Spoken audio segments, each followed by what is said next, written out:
जी हां, 2024 के लोकसभा चुनावों में मुद्दे तो कई हैं, लेकिन बात अब संविधान पर आ गई है, क्योंकि ऑपोजिशन के तमाम बड़े बड़े लीडरान की तरफ से यह कहा जा रहा है कि अगर बीजेपी तीसरी बार सत्ता में आ गई, नरेंद्र मोदी तीसरी बार प्रधानमंत्री बन गए, तो संविधान को खत्म कर देंगे, संविधान को बदल देंगे। और इसका पुरजोर तरीके से जवाब खुद प्रधानमंत्री नरेंद्र मोदी ने दिया है। आज इसी पर करेंगे बात। आपके साथ मैं हूं समीर अब्बास, मेरे साथ प्रतिमा मिश्रा भी मौजूद हैं।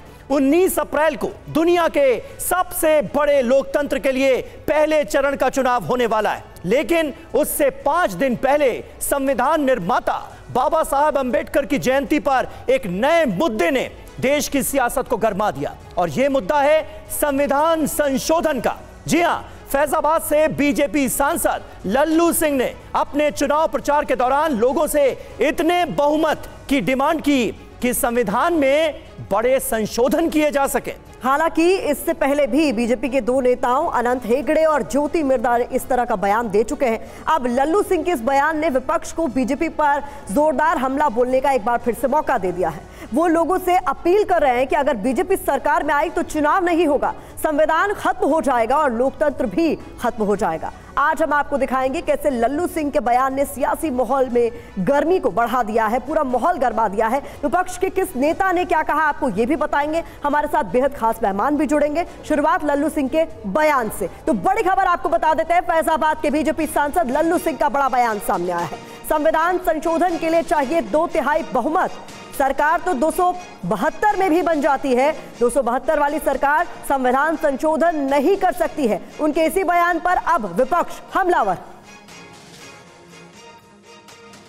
इसके लिए कई नियम बदलने होंगे, संविधान में संशोधन करना होगा और बहुत सारे काम करने। सरकार तो 272 में भी बन जाती है, लेकिन 272 की सरकार संविधान में संशोधन नहीं कर सकती। उसके लिए 2/3 बहुमत से अधिक चाहिए। तो देखिए, 2/3 बहुमत मिले मौजूदा पार्टी को जो कि सत्ता में है, उसके लिए जो कहा जा रहा है उस पर कई सवाल खड़े हो रहे हैं, क्योंकि बात संविधान को लेकर हो रही है। बीजेपी नेताओं के इस बयान पर विपक्ष हमलावर है। मल्लिकार्जुन खड़गे ने बड़ी चेतावनी दी है। कहा, बीजेपी सत्ता में आ गई तो फिर चुनाव नहीं होगा, डेमोक्रेसी और संविधान खत्म हो जाएगा। आम आदमी पार्टी के सांसद संजय सिंह भी भविष्यवाणी कर रहे हैं, कह रहे हैं संविधान से छेड़छाड़ करने की कोशिश हुई तो 0 हो जाएगी बीजेपी। ये लोग फिर दोबारा अगर गलती से चुन के आए, बीजेपी और आरएसएस के जितने भी सपोर्टर्स हैं, आइंदा इलेक्शन नहीं होंगे, डेमोक्रेसी खत्म कर देंगे, संविधान को खत्म कर देंगे। ये तुम ध्यान में रखो। बाबा साहब के संविधान के साथ छेड़छाड़ करोगे तो पहले 80 में तुम्हारी 2 सीटें थी, अब तुम्हारी 0 सीटें पहुंचा दी जाएंगी, 0। और हमारे साथ इस वक्त कई खास मेहमान मौजूद हैं, उनसे आपका तारुफ करा दें। शिवम त्यागी, प्रवक्ता भारतीय जनता पार्टी के हमारे साथ मौजूद हैं। पूजा त्रिपाठी, प्रवक्ता कांग्रेस पार्टी के हमारे साथ हैं। प्रोफेसर धर्मेंद्र यादव, प्रवक्ता हैं समाजवादी पार्टी के, वो हमारे साथ जुड़ चुके हैं। और स्टूडियो में राजनीतिक विश्लेषक के तौर पर अवनिजेश अवस्थी जी भी हमारे साथ मौजूद हैं। लेकिन शिवम, सबसे पहले मैं आपके पास आऊंगा, ये क्या हो रहा है? क्योंकि एक के बाद एक आपकी पार्टी के नेता, उम्मीदवार ऐसे बयान दे रहे हैं जिसमें यह कहा जा रहा है कि 2/3 बहुमत हमें इसलिए चाहिए क्योंकि संविधान में बड़े बदलाव करने हैं, संविधान को बदलना है। यह क्या आपकी पार्टी की ऑफिशियल लाइन है? और अगर नहीं है तो ऐसे लोगों पर क्या कार्रवाई की जा रही? समीर जी, मैं मानता हूं कि बिल्कुल ऐसी कोई लाइन नहीं है, और इस देश में संविधान था, संविधान है, संविधान रहेगा। भारतीय जनता पार्टी पूरी तरीके से संविधान के प्रति कटिबद्ध है, और आज छोड़िए 2/3 छोड़िए, कितना भी बहुमत आ जाए, भारतीय जनता पार्टी संविधान में मानती थी, है और आगे भी रहेगी। जहां तक बात इस तरह के बयान का है, जाहिर है पार्टी इस पर भी कोई ना कोई जरूर जो है संज्ञान लेगी और आगे चीजों को बढ़ाएगी, लेकिन यह बात बिल्कुल स्पष्ट है कि जिस तरह की बयानबाजी और ये बातें हो रही हैं, इनका कोई तर्क नहीं है। भारतीय जनता पार्टी हमेशा संविधान से चली है, भारतीय जनता पार्टी ने हमेशा संविधान माना है। और उल्टा अगर मैं इसके उलट बात करूं तो चाहे वो संविधान के निर्माता रहे हो, चाहे संविधान बनाने वाले रहे हो, उनको कांग्रेस ने किस तरीके से ह्यूमिलिएट किया, किस तरीके से उनका अपमान किया, किस तरीके से संविधान में बदलाव भी किए, देश को जेल बनाया, ये तो उल्टा कांग्रेस की रीति चली आई है। मैं थोड़ा सा समय आपसे और लूंगा। मैं एग्जांपल आपको देना चाहता हूं। आप एक बाबा भीमराव अंबेडकर जी के समय में ही भारतीय जनता पार्टी जब नहीं थी, 1952 में बाबा भीमराव अंबेडकर जिन्होंने संविधान बनाया, उनके खिलाफ कांग्रेस चुनाव लड़ी। कांग्रेस चुनाव लड़ने के बाद जब वो उत्तरी मुंबई से चुनाव लड़े तो उनके खिलाफ खुद नेहरू जी जो है प्रचार करने पहुंचे, उनको देशद्रोही तक कहा गया, पर्चे बांटे गए, उनको 14,000 से हारे वो उस चुनाव में। और तो और हिंदुस्तान में पहली बार ऐसा हुआ कि 73,000 वोट जो है वहां पर कैंसिल हुई। 1954 में फिर उन्होंने फिर से महाराष्ट्र की एक भंडारा सीट से चुनाव लड़ा, फिर कांग्रेस ने उनके खिलाफ जो है अपना कैंडिडेट उतारा। कैंडिडेट उतारने के बाद उनको फिर 7,000 से हराया। छोड़ दीजिए इस बात को, इंदिरा जी ने जीते जी भारत रत्न ले लिया, नेहरू जी ने जीते जी भारत रत्न ले लिया, राजीव जी ने जीते जी भारत रत्न ले लिया, लेकिन बाबा भीमराव अंबेडकर 1956 में चले गए, लेकिन उनको भारत रत्न मिला 1990 में। एक ही चीज कहना चाहता हूं। और उसके बाद छोड़ दीजिए, इस देश में जब इमरजेंसी लगाई उन्होंने, भारत को जेल बनाया उन्होंने, संविधान में जो है उनके संविधान के फ्रंट पेज पर जो है जो प्रियम्बल है उसमें सेक्युलर और सोशलिस्ट शब्द लाए, वो देश को जेल बनाया उन्होंने। भारतीय जनता पार्टी इस तरह का कोई काम ना करती है ना आगे करेगी। लेकिन बयान जरूर दिए जा रहे हैं शिवम, जिसको लेकर ये पूरी बहस हो रही है। और सदा रहे। ये बयान क्यों आते जा रहे हैं, इन पर रोक कब लगेगी, कैसे लगेगी, ये बड़ा सवाल है। पूजा जी, लेकिन आपने शिवम को यहाँ पर सुना, उन्होंने साफ तौर पर कह दिया कि ये पार्टी की ऑफिशियल लाइन नहीं है, स्टैंड नहीं है, और उस पर तो प्रधानमंत्री मोदी ने सीधे तौर पर कह दिया है कि संविधान में कोई बदलाव नहीं होगा, बाबा साहब भी आ जाएंगे तो भी नहीं होगा। सीधी बात है प्रतिमा जी, अभी समीर जी ने बहुत सही क्वेश्चन पूछा कि कार्यवाही क्या हो रही है। एक नहीं, अनंत हेगड़े, ज्योति मिर्धा और लल्लू सिंह, ये 2/3 बहुमत 400 पार विकास के लिए नहीं चाहते। ये नहीं चाहते कि बेरोजगारी खत्म हो, ये नहीं चाहते कि महंगाई पे लगाम ले, ये नहीं चाहते कि करेंसी को उसकी उचित वैल्यू दी जाए, ये चाहते हैं संविधान पर बदलाव हो जाए। और ये बार बार आ रहा है, ये बार बार स्टेटमेंट आ रहा है, ये किसी एक जन का आउटलायर स्टेटमेंट नहीं है, ये इनके सांसद, इनके लोकसभा प्रत्याशी स्टेटमेंट दे रहे हैं। और आप जानते हैं संविधान क्या है? संविधान इस देश की आत्मा, इस देश का प्रकाश पर्व है। बराबरी, समानता और भागीदारी के मूल्यों पर खड़ा संविधान इस देश का सबसे बहुमूल्य डॉक्यूमेंट है, और ये उसको बदलने की बात करते हैं। और ये बात आज की नहीं है प्रतिमा जी, ये बात है जब ये गांधी को मारते हैं और वोट से जिंदाबाद करते तो प्रधानमंत्री जी कहते हैं मेरे दिल को बहुत तकलीफ हुई, पर कोई कार्यवाही नहीं कहते हैं। ये खुला लोगों के सामने ये चैलेंज दे रहे हैं कि हम संविधान को बदल देंगे, और इन पर कोई कार्यवाही नहीं होती, इनकी कोई भर्सना नहीं होती। प्रधानमंत्री जी बस कह देते कि बाबा साहब भी आएंगे तो हम संविधान नहीं बदल पाएंगे, पर इन्हीं के सांसद कहते हैं कि हम 400 पार आएंगे तो संविधान बदलेंगे। और अब क्या बदलेंगे संविधान में? ये संविधान का प्रियम्बल है। मैं शिवम जी को, आप सभी को टीवी में दिखाना चाहूंगी कि ये प्रियम्बल है संविधान का। आप क्या बदलेंगे मुझे बताइए? आप समाजवादी, पंथ निरपेक्ष, लोकतंत्र, गणराज्य के मूल्यों को बदलेंगे? आप सामाजिक, आर्थिक और राजनीतिक न्याय के चूल्हों को हिलाएंगे? आप विचार, अभिव्यक्ति, विश्वास, धर्म और उपासना की स्वतंत्रता छीनेंगे लोगों से? आप प्रतिष्ठा और अवसर की समानता को खत्म करेंगे? या आप व्यक्ति की गरिमा पर हत्या करेंगे? या राष्ट्र की एकता और अखंडता के साथ खिलवाड़ करेंगे? आप क्या बदलेंगे संविधान में? आपको 2/3 बहुमत चाहिए संविधान में बदलने के लिए। प्रधानमंत्री जी अपनी बात पर इतने खरे हैं और शाह जी अपनी बात पर। ठीक है, जल्दी से एक रिएक्शन ले लेते हैं। प्रोफेसर धर्मेंद्र यादव भी हमारे साथ मौजूद हैं। समाजवादी पार्टी के प्रवक्ता अखिलेश यादव भी कह रहे हैं कि भाई तीसरी बार अगर ये लोग चुनकर आ गए तो संविधान बदल देंगे। धर्मेंद्र जी, ये खतरा क्या बीजेपी के चंद चुनिंदा नेताओं के जो बयानात आए उसके बाद जताया जा रहा है? अब तो खुद सबसे बड़े नेता बीजेपी के, इस देश के प्रधानमंत्री नरेंद्र मोदी ये क्लियर कर रहे हैं कि बाबा साहेब भी आ जाएं तो भी संविधान को खत्म नहीं कर सकते। हमारे लिए गीता, कुरान, बाइबल की तरह है देश का संविधान। उसके बावजूद भी अभी शक और शुबा क्यों बरकरार है? समीर जी, भारतीय जनता पार्टी के एजेंडे में डे फर्स्ट से ये बात शामिल है कि वो संविधान को खत्म करके तानाशाही की तरफ बढ़ेंगे, लेकिन उसके लिए उनको समय का इंतजार था। और इस बार अगर भारतीय जनता पार्टी जीती तो निश्चित तौर पर खत्म कर देगी संविधान को। बदलाव तो बहुत छोटी चीज है। भारतीय जनता पार्टी के 3 सांसद अगर बयान दे रहे हैं, भारतीय जनता पार्टी माननीय प्रधानमंत्री जी के कलीग हैं तीनों लोग, बिना उनकी सहमति से बयान कैसे दे सकते हैं? जब इनकी अंदरूनी मीटिंग होती हो जी तो इस तरह की बहस होती है। बहस वहां पे छिड़ती है, तभी उनके जहन में बात बैठती है। नहीं तो इतना बड़ा बयान, मतलब संविधान को लेकर बयान देने का मतलब आप समझ रहे हैं, पूरे देश की आत्मा के साथ आप खिलवाड़ करने की कोशिश करते हैं। उसके खिलाफ बयान देने का मतलब क्या समझते हैं? इस देश में भारतीय जनता पार्टी ने जिस तरह से छल कपट, झूठ, धोखा और विश्वासघात की राजनीति को पनपाया है, आप देखिए, जो मोदी जी कह रहे हैं ना, संविधान पहले था, आगे रहेगा, यही बातें चाइना बॉर्डर के लिए करते हैं। ना कोई घुसा था, ना कोई घुसा है, ना कोई घुसेगा। जबकि आप देख रहे हैं कि बॉर्डर पे वहां लद्दाख में आप देख लीजिए, गांव के गांव बसा दिया चाइना ने। तो भारतीय ठीक है, जवाब मैं लूंगी सर इस बीच, लेकिन बीजेपी पर विपक्ष हमले कर रहा है, लेकिन प्रधानमंत्री मोदी और अमित शाह खुद इस बात को कह चुके हैं कि संविधान में कोई बदलाव नहीं होने जा रहा है। पीएम ने तो यहां तक ही कह दिया कि बाबा साहेब भी चाहे तो संविधान नहीं बदल सकता। वहीं गृह मंत्री ने कांग्रेस पर झूठ फैलाने का आरोप लगाया। एक बार जरा सुनिए इन बयानों। जहां तक संविधान का सवाल है, आप मान के चलिए और मोदी के शब्द लिख के रखिए, बाबा साहब आंबेडकर खुद आ जाए तो भी संविधान खत्म नहीं कर सकते हैं। हमारा संविधान सरकार के लिए गीता है, रामायण है, महाभारत है, बाइबल है, कुरान है, ये सब कुछ हमारे लिए हमारा संविधान है।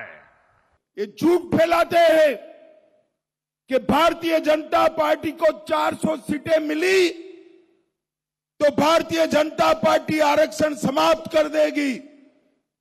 राहुल बाबा, हमारे पास 2 टर्म से पूर्ण बहुमत है। हमारे बहुमत का उपयोग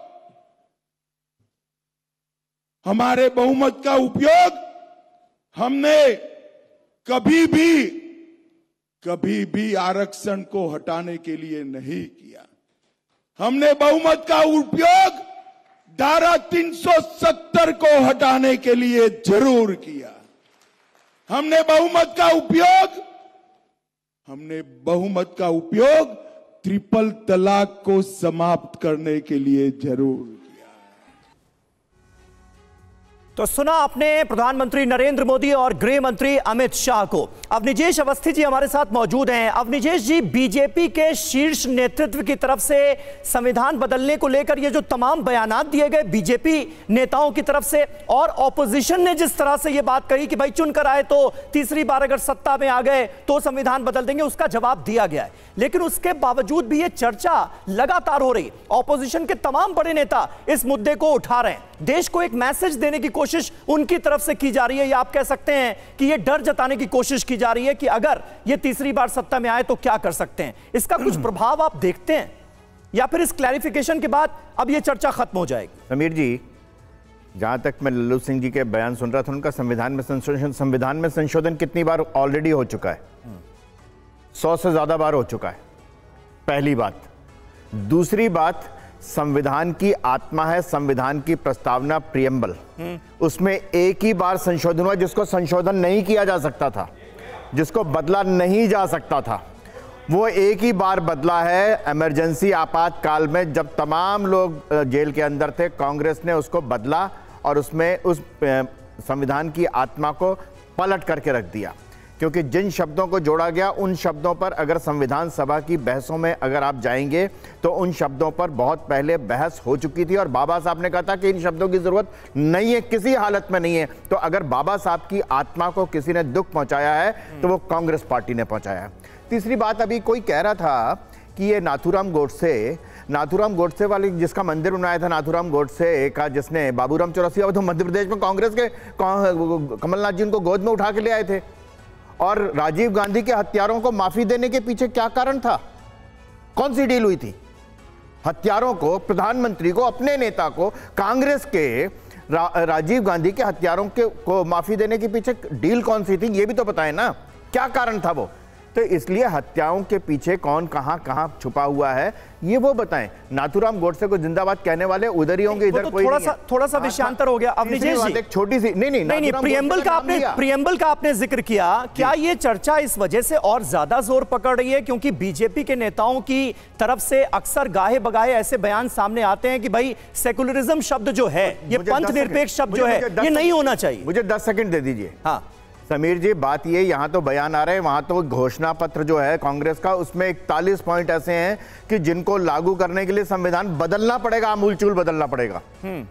वहां पर चाहे वो आरक्षण के 50% की कैप को बदलना हो, चाहे बाकी सारी बातें हो। इस 41 पॉइंट गिनाने की मेरे पास इस समय नहीं है, लेकिन आप उसमें बता दीजिए घोषणा पत्र में जो वायदे किए गए हैं, अगर उनको लागू करने की नौबत आए तो संविधान को आमूलचूल बदल देना होगा, पहली बात। दूसरी बात ये, 2014 में भी कहा गया था कि अगर नरेंद्र मोदी जी आ गए तो दोबारा इलेक्शन नहीं होगा।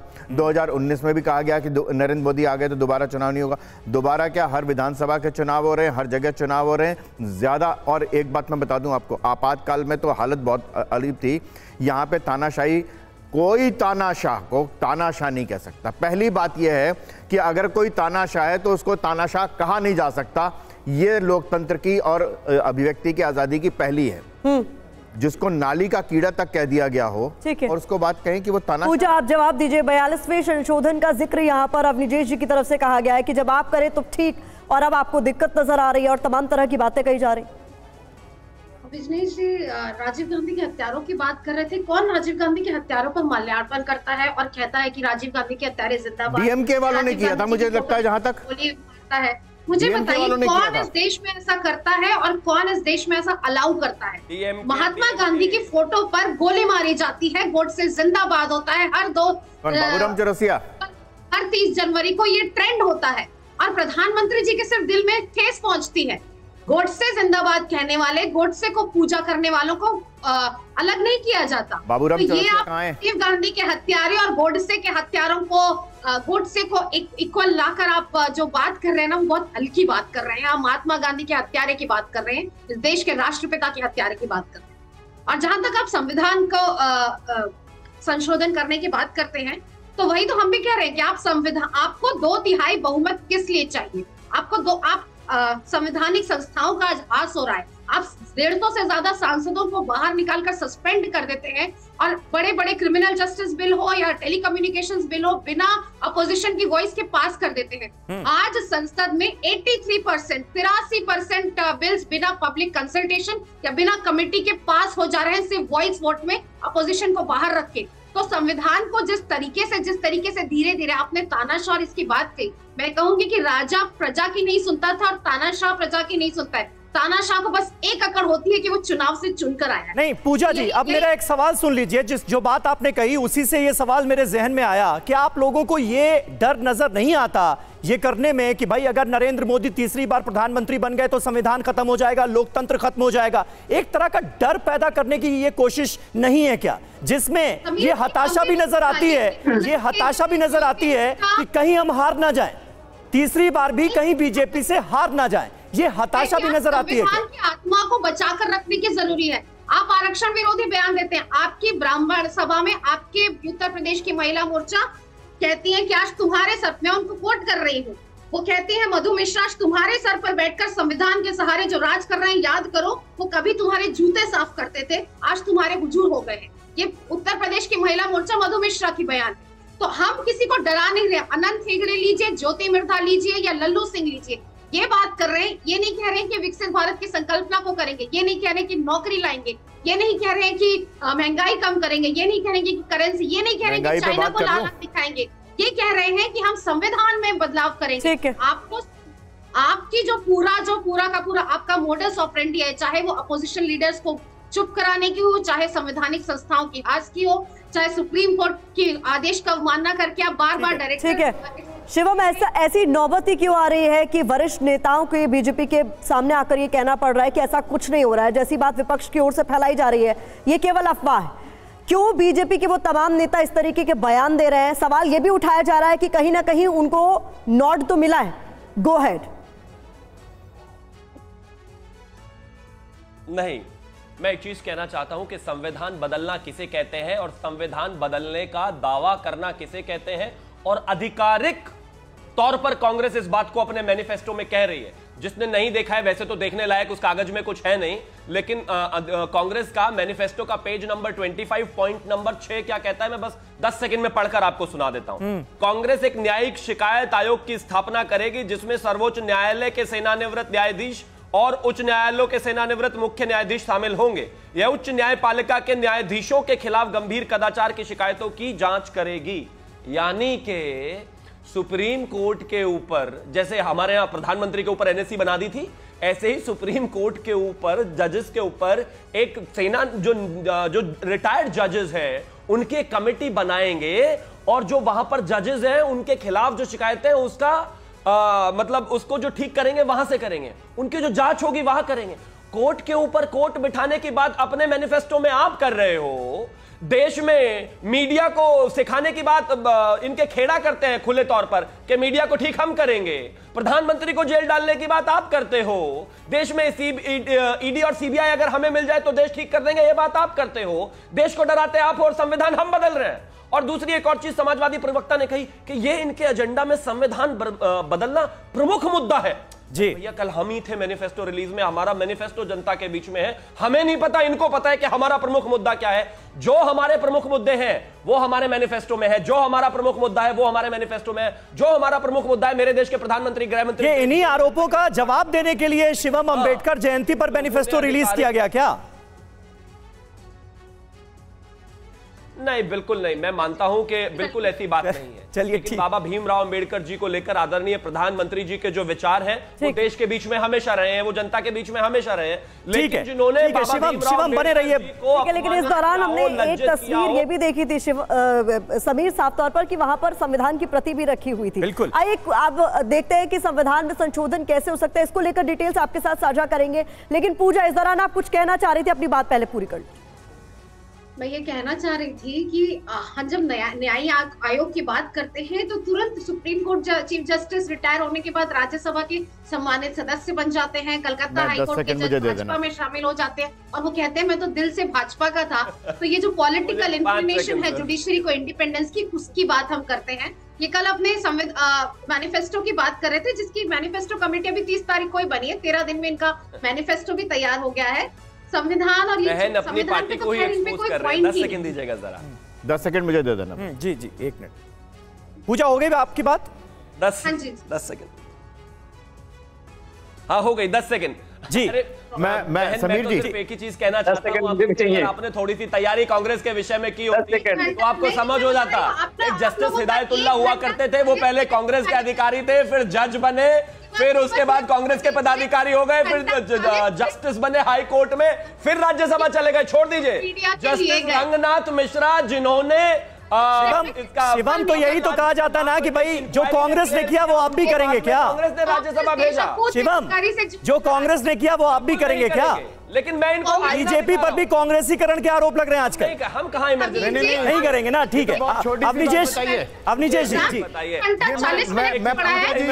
आपकी जानकारी के लिए एक एक करके पूजा जी, आपकी जरा सुन लीजिए एक एक करके। शिवम, पूजा जी, आप दोनों अब सुनिए जरा। अवनीजेश जी, देश में एक व्यक्ति को राज्यसभा सदस्य था, राज्यसभा सदस्य से इस्तीफा दिया, उसको जज बना दिया गया।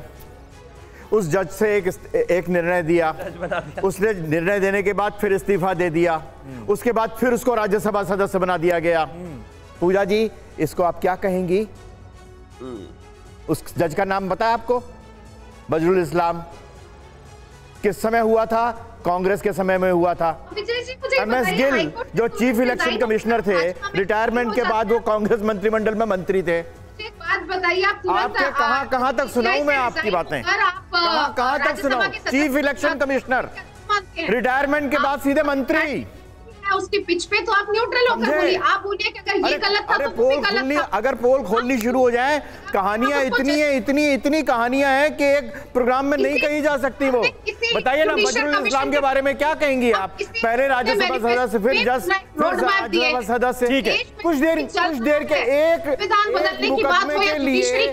मुकदमे के लिए उनको जज बना दिया गया। समीर भाई, पूजा जी, ये गलत बात है, ये गलत बात है। पहले अवनीजेश जी जो कह रहे हैं उसको सुन लीजिए, तभी आप उसका जवाब दे पाएंगे। कुल मिलाकर कहने की कोशिश ये कि कांग्रेस के पास नैतिक हक ही नहीं है ये सवाल उठाने का। नैतिक हक नहीं है वो।